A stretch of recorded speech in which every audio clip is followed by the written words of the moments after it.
Наконец наступают майские праздники. Сегодня мы будем готовить не просто шашлыки, а настоящие такие крутые московские шашлыки. Посмотрите, что у меня здесь.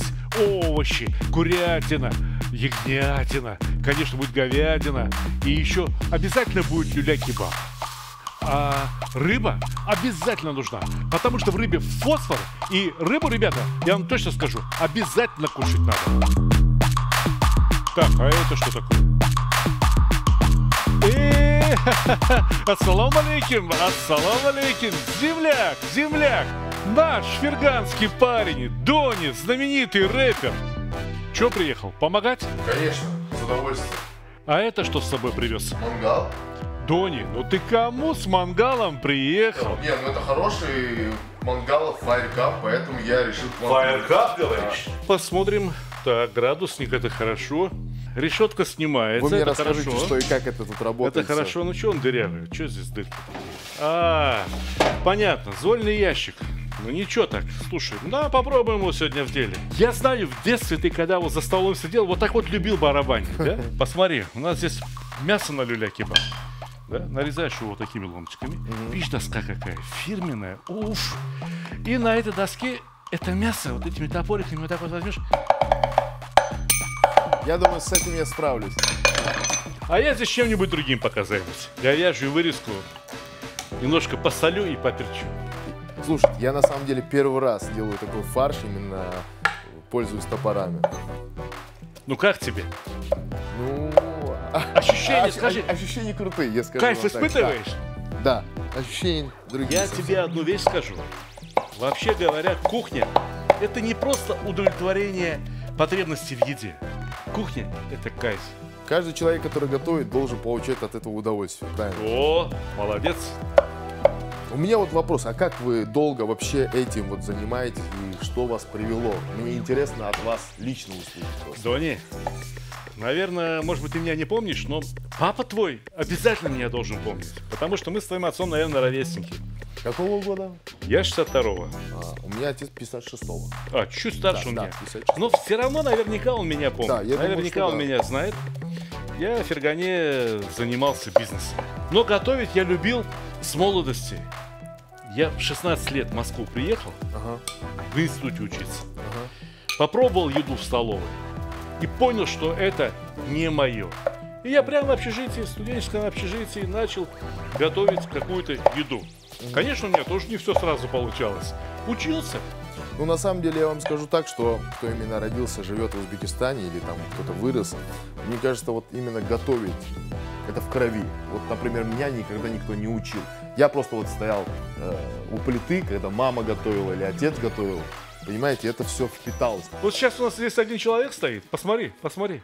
Знаешь этого человека? Мы лично не знакомы. Это конечно. Тимур Ланский, владелец и основатель бренда «Чайхана номер 1». Понял, какие у нас гости? Рад знакомству. Как я вовремя. Тимур, это Приятно. Дони, мой земляк. Я знаю, да. Знаешь? Ну, Ты что, я ты такой... Я же рэпер. Да ты что? Они музыканты вроде. У да? нас даже есть свой лейбл. Круто. Присаживайся, Тимур. Спасибо. Чай-пай будем пить. Да. Как к идее вообще узбекского ресторана пришел Тимур? Как это получилось, Тимур?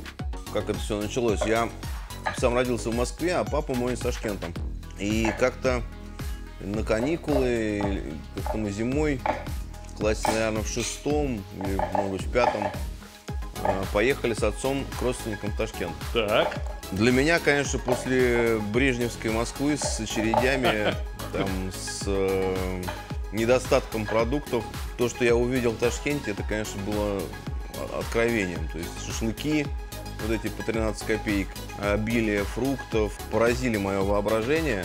Поэтому, когда я занимался потом ночными клубами после института, достаточно успешно, но в какой-то момент кризис этого жанра для меня наступил, и я решил вот воплотить детскую свою мечту о вкусной еде, замиксовав ее с клубным чиллаутом. Стартанули, когда в 2000 году на Жуковке, скинулись с приятелем, это обошлось нам что-то в районе там, $20 000. И сделали такой рублевский вариант, в принципе, небольшой, ташкентской уличной чайханы с диджеем и с, конечно, немножко другой публикой. Тимур, а вот вообще понимаешь, что чайхана в Узбекистане, само слово чайхана имеет несколько другой смысл. Чайхана — это что-то вроде мужского клуба, куда ходят практически только мужчины. И туда приходишь, там вот только чай тебе заварят. А если ты хочешь покушать, то продукты надо принести с собой. И готовить тоже будешь сам. Ну вот на самом деле название чайхана номер 1, оно именно вот из этой концепции, которую вы говорите, и родилось. В Ташкенте, вообще в Узбекистане, это место общения, в том числе и там решение каких-то вопросов житейских и спорных в том числе. И даже такое есть как бы словосочетание, да, давай тогда, значит, в чайхане встретимся и нас рассудят старейшины, да. Ну, на самом деле, ваше название именно чайхана номер 1, это со стороны очень дерзко, на самом деле, очень смело звучит. Потому что я знаю много, там, например, ты едешь по городу, да, много есть вывесок, где чайхана, но чайхана именно номер 1, оно все равно по-другому воспринимается. То есть это... самое лучшее? Да, определяет статус. Такой, в общем-то, маркетинговый ход. Ага. И он, в принципе, как показывает, да, практика, он удался. Тимур, а вот в Европе рестораны, конечно, строятся преимущественно вокруг поваров, да? Да. А ты не хотел бы заявить о себе, как, если не поваре, то, по крайней мере, создатели каких-то блюд? Я пытаюсь, по вашим стопам пошел, книжку выпустил. Да ты что, я не знал. Да, я вам обязательно ее подарю. Вот, но... А у тебя есть моя книжка? Нет, я думаю, что у меня сегодня она точно будет. Угадал, И в скором времени от Тимура тоже. Ну-ка, проверю я. Проверю, посмотрю. Молодец, вот это да, вот это ученик. Вот это будет люля-кебаб, я вам скажу, всем люля-кебабам люля-кебаб. Доня, давай ты займешься курицей, порежешь ее. Давай. А я займусь рыбой. Но сначала я сделаю маринад и для курицы, и для рыбы. Сейчас, Тимур. 5 минут будешь кушать. Полночь не наступит, уже покушаешь. А как мне курицу порезать? Вот курицу как порезать? Это хороший вопрос. Давай я так вот предлагаю. Сделаем крупные кусочки курицы. Мы его так вот пополам порежем. И прямо вот так вот целиком на шампур нанижем. Смотри, как красиво. Ага, хорошо. Тимур, скажите, что главное в бизнесе? Ваши 3, например, правила бизнеса. Может быть, какие-то маленькие секреты, я не знаю. Таких особых тайн нету. В принципе, мне кажется, по этому Тринити, по этим 3 правилам большинство работают и бизнесменов, и рестораторов, наверное. Это локейшн, это Что такое локейшн? бренд и команда. Локейшн — это место. То, что касается бренд, я под брендом имею в виду даже для стартаперов, для тех, кто начинает, чтобы придумать свою фишку. То есть я по образованию режиссер, нас мастер в институте так учил. Выходя на сцену, там, готовя какой-то свой этюд или постановку, не старайтесь кого-то повторить, старайтесь придумать какую-то свою фишку, да, чем вы хотите удивить людей. Это то же самое касается шоу-бизнеса, да. Ну и третье — это команда. Причем под командой я имею в виду не только нанятых сотрудников, да, но и команда партнеров. Команда — это тот клей, который склеивает все слагаемые успеха. Классно. На самом деле, я пробую сейчас в данное время себя не только в музыке, и немножко в бизнесе. Мы свой бизнес только начали, нам буквально 2 года. А что за бизнес? Барбершоп. Сеть барбершопов. То Как есть по-русски переводится? это мужской салон. Как называется? Топор. Хорошее название. У меня есть 2 хороших друга, которые мы уже дружим лет 10. Тоже с ними скинулись вместе. Для нас это было что-то новое. Для нас был изначальный страх, естественно, потому что мы никто не знали, как это все пойдет и как это вообще зайдет ли или нет. Потому что в Москве очень много таких заведений. Дони болтобой. Ну, я уже все сделал, потому что... Болтобой по-узбекски болта топор. Половина сюда, половина сюда. Сверху, да, просто? Ух, смотри, как красиво порезал. Смотри, как красиво. Да. Если его рэп перестанут слушать, если его барбершоп провалится, возьмешь себе повара. Ну, Как насчет... только если в авторскую кухню.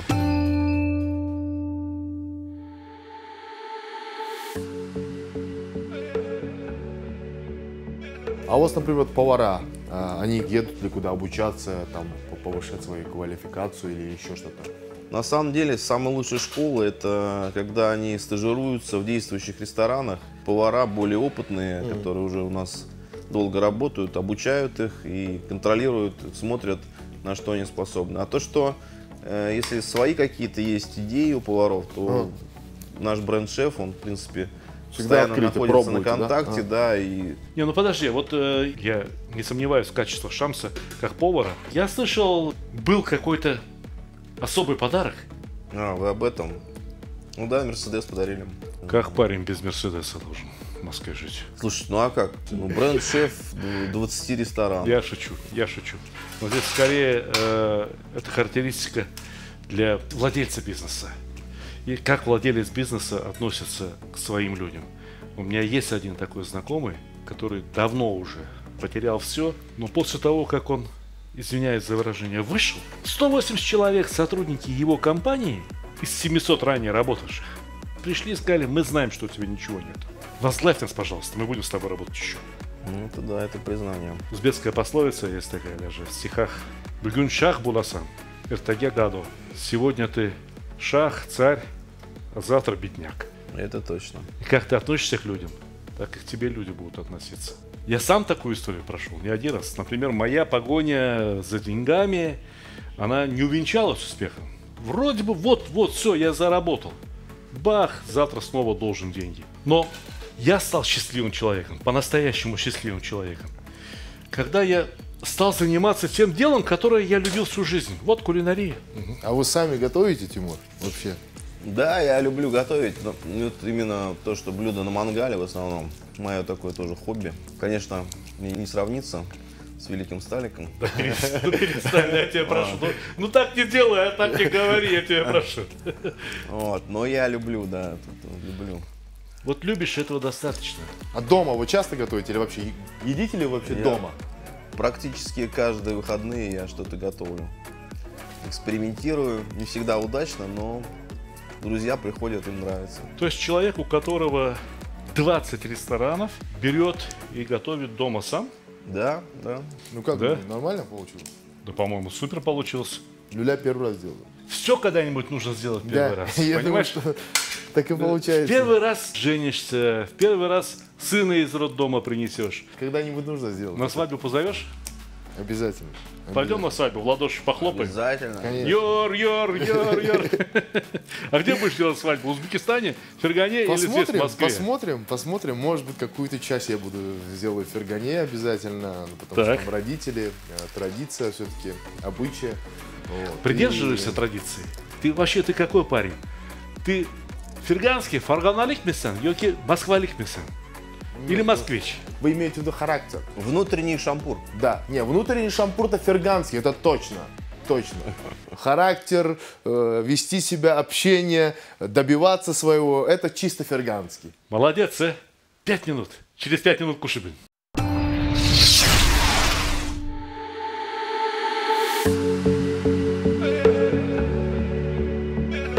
Так, ну, мангал работает нормально. Уголь хорошо горит. Уголь весь седой.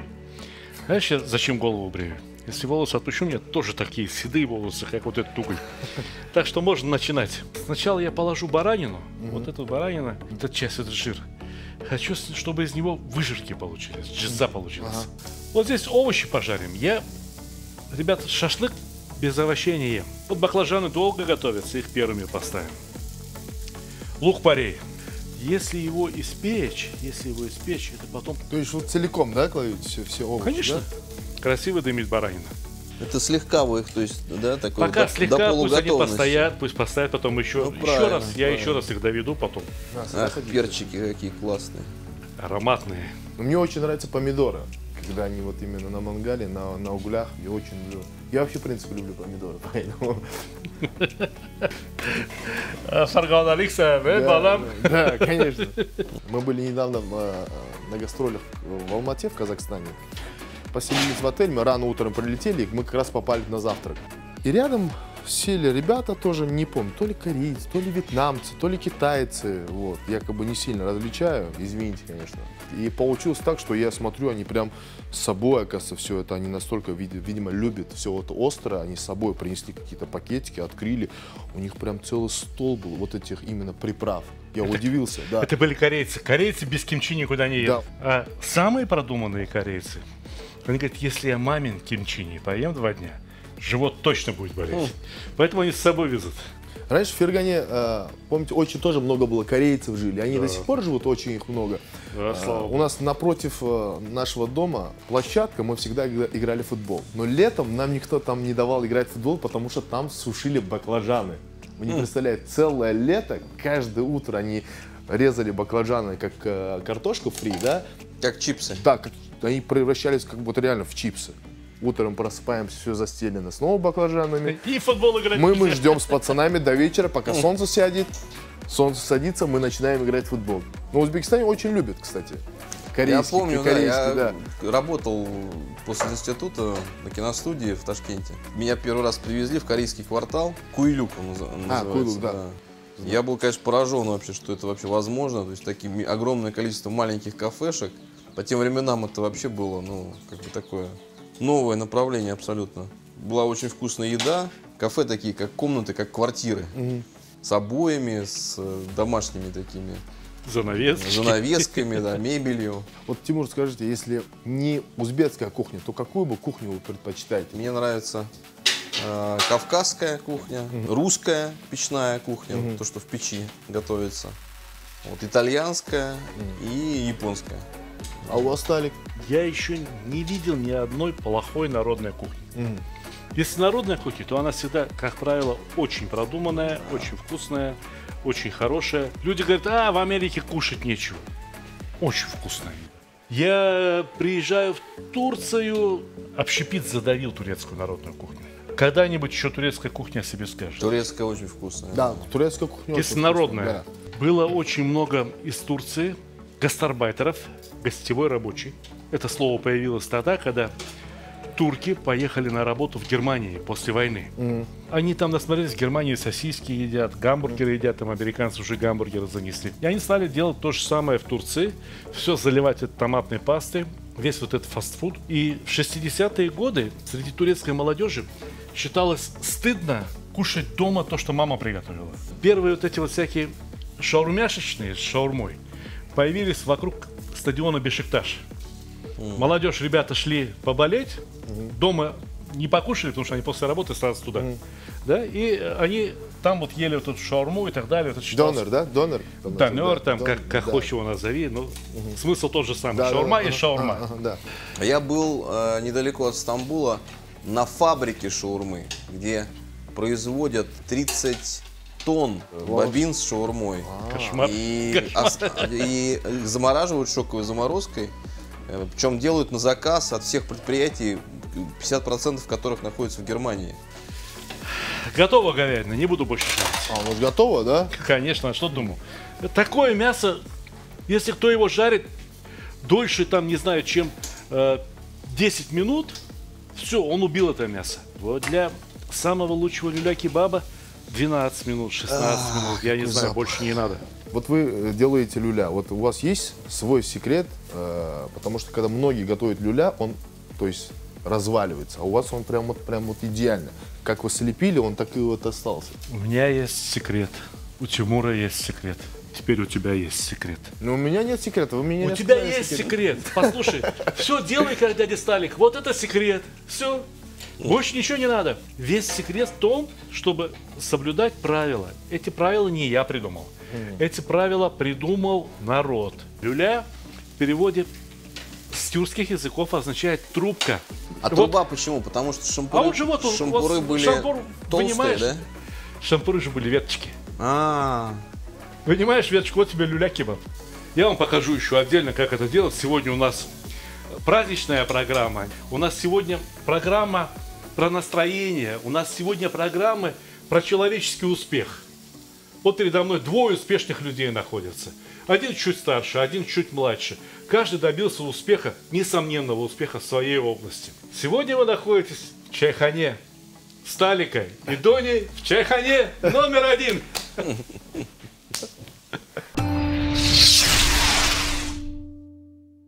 Андрюша, ритм начни. Эй, эй, снэпбэк, тату и борода. Тони Тапора встречает города. Нас очень любят дамы, их ревнуют господа. Чтобы покинуть группу 1? Да никогда. Эй, я смотрю на ее грудь, она на мою бороду. Она бросает парня, идет в мою сторону. Он не носит бороды, носит усы. Ему не помогли, эй, машины и часы. Эй, борода решает вопрос. Эй, жесткий стиль, а не букеты роз. Эй, у мистер Киса коматоз. Эй, на микрофоне Тони, уличный пес. Всем реальным пацанам привет. Я уважаю строго натуральный цвет. Я подписал контракт с Black Star, они ждали. Вы тут же бороды, и для мужчины нет, нет. Эй.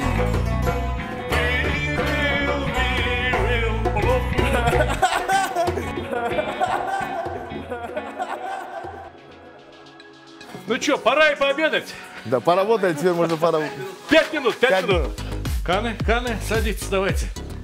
О, Слава богу. Это Кто да. хорошо работает, тот хорошо. а у вас внизу рис, да? Я думаю, что это? Это плов. Это плов. О, Это плов. Посмотрите, полюбуйтесь, это плов. вот он, оказывается. Можно взять рыбку, можно взять овощей снизу. Давайте, ухаживайте друг за другом, берите. Ну, вот это шашлык, я такой шашлык на самом деле не то что пробовать, я первый раз такой вообще вижу. Ты у Сталика в гостях, и это значит, что ты добился успеха. Спасибо. Ребята, не бойтесь ничего. Идите вперед к успеху. Дони когда-то приехал в Москву. Тимур родился здесь, в Москве, вырос на проспекте Мира, но он тоже когда-то с чего-то начинал. Андрей когда-то с чего-то начинал, я с чего-то начинал.